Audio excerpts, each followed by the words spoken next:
বসো।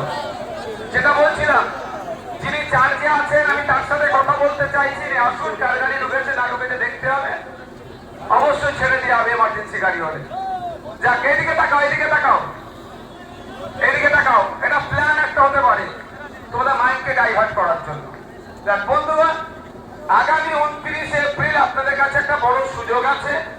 সুযোগটাকে কাজে লাগান জীবনতলার মানুষেরা, ক্যানিং পূর্বের মানুষেরা সুযোগটাকে কাজে লাগান। সুযোগকে কাজে লাগাতে পারলে, সুযোগকে কাজে লাগালে তাহলে এই দুর্বৃত্তদের হাত থেকে আপনারা মুক্তি পেতে পারেন। ইভিএম মেশিনের 4 নম্বর খান চিহ্নে টিপে, বোতাম টিপে এই দুর্বৃত্তদেরকে হারান, আইএসএফ কে ব্যাপক রোডে জয়যুক্ত করুন। বন্ধুগণ, বক্তব্য আমি দীর্ঘায়িত করবো না। রাস্তা আটকে প্রোগ্রাম আমার পছন্দ লাগে না, কিন্তু এখানে প্রোগ্রাম করার আমাদের ইচ্ছে নাই। তারপরেও ইচ্ছে যখন আমাদেরকে জোর করে করিয়েছে, এখানে আমাদের না মাইক বাঁধতে দিয়েছে, না আমাদেরকে স্টেজ করতে ঠিক মতো সহযোগিতা করেছে, তারপরেও বলুন আমার দ্বিতীয় প্রোগ্রাম আছে। আমি আপনাদের কাছে অনুরোধ করব, এই শপথটা নেন।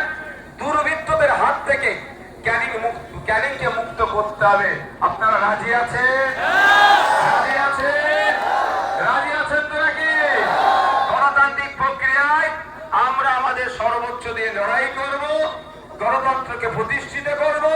ক্যানিং পূর্ব, পশ্চিম, ভাঙড় থেকে শুরু করে পশ্চিম বাংলা থেকে এই ঘরের টাকার চোরদের বিদায় দেব, 100 টাকা চোরদেরকে বিদায় দেব, কাটমানি করে দেবে বিদায় দেব, সিন্ডিকেট যারা রাজ করছে তাদেরকে বিদায় দেব। এই কি হলো, ওখানে কে অত বকছে?